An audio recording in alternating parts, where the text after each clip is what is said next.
అసలు తమిళనాడులో తెలుగు మీద ఇంత కక్ష ఎందుకు కట్టారు? తమిళ పాలకులు ఎందుకింత కఠిన నిర్ణయాలు తీసుకుంటున్నారు? అక్కడ ఎవరు అధికారంలో ఉన్నా తెలుగుడిపై నిర్లక్ష్యమే కనిపిస్తోంది. భాషే కాదు, అసలు తెలుగు వారంటేనే మొదటి నుంచి చిన్నచూపు ఉంటోంది. ఎన్నికల వేళ తెలుగు వాళ్ల ఓట్ల కోసం తెలుగులో చిలక పలుకులు పలికే నాయకామణులు ఇప్పుడెందుకిలా కత్తిగడుతున్నారు? తమిళనాడులో తెలుగును రక్షిస్తామని తెలుగు ప్రజలంతా తమ అమూల్యమైన ఓట్లను అన్నాడీఎంకే పార్టీకే వేసి మమ్మల్ని గెలిపించండి అంటూ పురిచి తలైవి జయలలిత ఎన్నికల ప్రచారంలో తెలుగువారి ముందు చెప్పిన మాటలు ఇంకా వారి చెవుల్లో గింగురుమంటూనే ఉన్నాయి. జయలలితకు ఓటేస్తే ఇక మాకు ఎలాంటి సమస్య ఉండదని భావించిన తెలుగు వాళ్లు ఆమెను అఖండ మెజార్టీతో గెలిపించారు. సార్వత్రిక ఎన్నికల్లో కూడా ఆమె పార్టీకి వరుసపెట్టి ఓట్లేశారు. తమిళనాడులో తెలుగు వాళ్లున్న అన్ని సెగ్మెంట్లలోనూ అన్నాడీఎంకే పార్టీ ఎమ్మెల్యేలే విజయదుందుబి మోగించారు.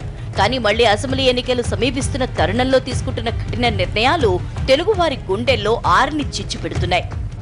ఆంధ్రప్రదేశ్లో దాదాపు 70 స్కూల్స్లో, చిత్తూరు నెల్లూరు జిల్లాలో 70 స్కూళ్ళల్లో 70 పాఠశాలల్లో తమిళం నేర్పిస్తున్నప్పటికీ కూడా తమిళనాడులో మాత్రం నిర్బంధ తమిళం అనే ఒక చట్టాన్ని పెట్టి ఈ విధంగా మైనారిటీ సోదరులైనటువంటి తెలుగు, ఉర్దూ, కన్నడం, మలయాళం విద్యార్థులను ఇబ్బంది పెడుతున్నారు.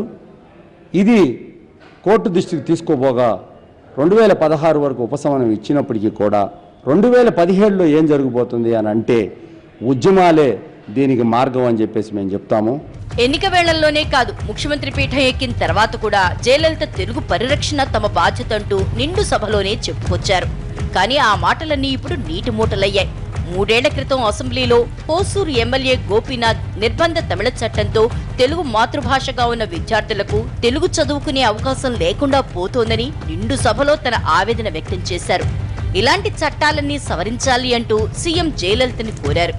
దానికి ముఖ్యమంత్రి కూడా తెలుగులోనే సమాధానమిస్తూ మీకేం కావాలో చెప్పండి, మేము నెరవేరుస్తామంటూ మాట కూడా ఇచ్చారు.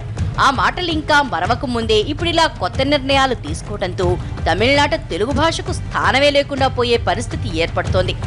మీ కోరిక ఏంటి అది చెప్పండి, ఏం కావాలో చెప్పండి. ముఖ్యమంత్రి గారికి మీరు తెలుగును మాట్లాడింటే నేను పరవశించిపోతున్నాను. కారణం ఏమిటంటే ఈ యొక్క మీరు మాట్లాడిన ఒక్క ముక్క యావత్ భారతదేశంలో తెలుగు మనుషులు అందరు మనుషులు కూడా మిమ్మల్ని వేణులో కొనియాడతారు. నిజమేది, నగ్న సత్యం. ఇందులో పొగుడతలు కాదు, నిజమేది.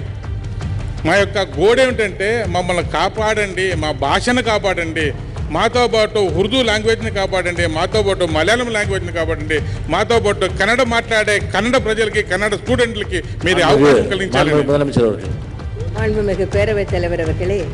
ఆంధ్రప్రదేశ్, తెలంగాణ తర్వాత తెలుగు ప్రజలు ఎక్కువగా స్థిర నివాసం ఏర్పాటు చేసుకున్నది తమిళనాడులోనే.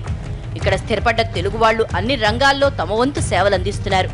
ఎక్కడికక్కడ తెలుగు వాళ్లంతా సమిష్టిగా ఉండేందుకు కృషి చేస్తున్నా పాలకుల నిర్ణయాలు మాత్రం వారి ఆశల్ని విచ్ఛిన్నం చేస్తున్నాయి. తెలుగు భాష మాట్లాడే వారిని ఒకే వేదిక మీదకి తెస్తూ 1989లో అఖిల భారత తెలుగు ఫెడరేషన్ ఏర్పాటైంది.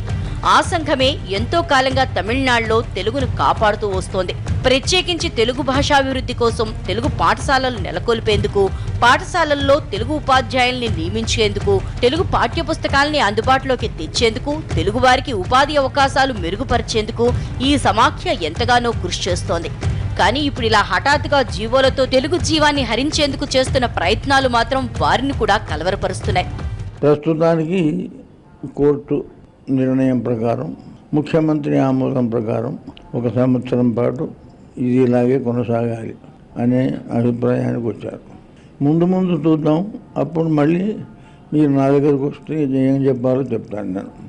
ముఖ్యంగా 1వ తరగతి నుంచి తెలుగులో చదివి ఒక్కసారిగా తమిళ భాషలో పరీక్షలు రాయాలంటే ఎవరికైనా కష్టమే.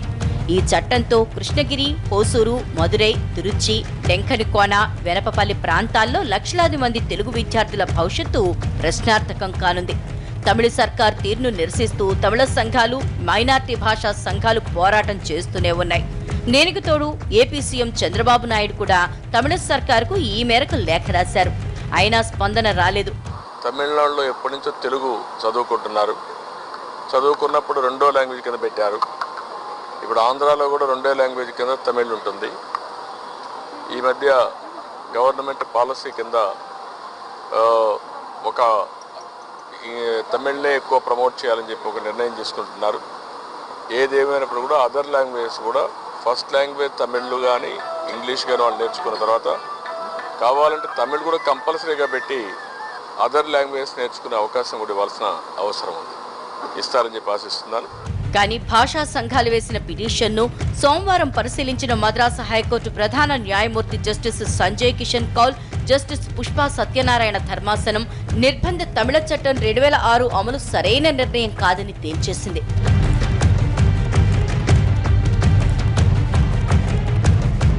2006లో చట్టం చేసి 2012 తర్వాత నుంచే దాన్ని అమల్లోకి తీసుకురావాలని ఎలా ఒత్తిడి చేస్తారంటూ కోర్టు ప్రశ్నించింది. మైనార్టీ భాషా ప్రజల మనోభావాలకు అనుగుణంగా వ్యవహరించాలని కోరింది. ఇప్పుడు హఠాత్తుగా తమిళేతర భాషా విద్యార్థులు కూడా తమిళంలోనే పరీక్షలు రాయాలంటే సాధ్యమా అని ప్రశ్నించింది. ఈ చట్టం ఉద్దేశం మంచిదే అయినా ఇప్పుడు దాన్ని అమలు చేయడం సమంజసం కాదంటూ చెప్పుకొచ్చింది. అంతేకాదు రాబోయే 2016 ఏడాదికి మైనార్టీ భాషా విద్యార్థులు తమ మాతృభాషనే పరీక్షలుగా రాయవచ్చంటూ తీర్పిచ్చింది. ఈ తీర్పుతో ఈ చట్టంలో ఉన్న లొసుకులన్నీ బయటకొచ్చాయి. ఆ చట్టం సరిగ్గా అమలు చేయలేవాళ్ళు. ఎట్లంటే ఫర్ ఎగ్జాంపుల్ చట్టంలో ఒక పాయింట్ ఉంది, ఒక కాంపిటెంట్ అథారిటీ అపాయింట్ చేయాలని చెప్పి ఒకటి ఉంది. దాన్ని అదేంటంటే దాని రూల్స్ రెగ్యులేషన్స్, ఎన్ని సిలబస్, ఎన్ని అవర్స్, ఇవన్నీ వాళ్ళు గైడ్ చేయాలన్నమాట. స్కూల్స్లో సరిగ్గా టీచర్స్ అపాయింట్ చేస్తున్నారా లేదా ఇవన్నీ సూపర్వైజ్ చేయాలి. అది 2012లో చేశారు. అది అంటే 6 సంవత్సరాలు వాళ్ళు దాని గురించి సీరియస్గా పట్టించుకోలేదన్నమాట. తర్వాత దాదాపు 1400-1500 మైనారిటీ స్కూల్స్ ఉన్నాయి ఈ స్టేట్లో. అన్నీ కలిపితే మనం ఒక 900 ఉన్నాయి. తెలుగు, ఉర్దూ ఒక 300 to 400 ఉన్నాయి, 300 వరకు ఉన్నాయి. మిగతా మలయాళం, కన్నడ, నార్త్ అన్నీ కలిపితే ఒక 200-300 వాళ్ళే ఉన్నాయి. అంతా ఒక 1400-1500 స్కూల్స్ ఉన్నాయి. ఒక్క స్కూల్లో కూడా వాళ్ళు తమిళ టీచర్ని అపాయింట్ చేయలేదు. 2006లో చట్టం చేసినప్పుడు దాన్ని అమలు చేయడానికి ఎలాంటి చర్యలు తీసుకోకుండా హఠాత్తుగా చట్టాన్ని అమలు చేయాలనుకోవడాన్ని తప్పుపట్టారు. ఇప్పటికైనా ఈ చట్టాన్ని చిత్తశుద్ధితో అమలు చేయాలి అంటే కనీసం 10 ఏళ్ల వ్యవధి ఇవ్వాల్సిందే. అప్పుడు కూడా పూర్తి స్థాయిలో ఏర్పాట్లు చేసిన తర్వాతే అది సాధ్యమవుతుందని కోర్టు అభిప్రాయపడింది.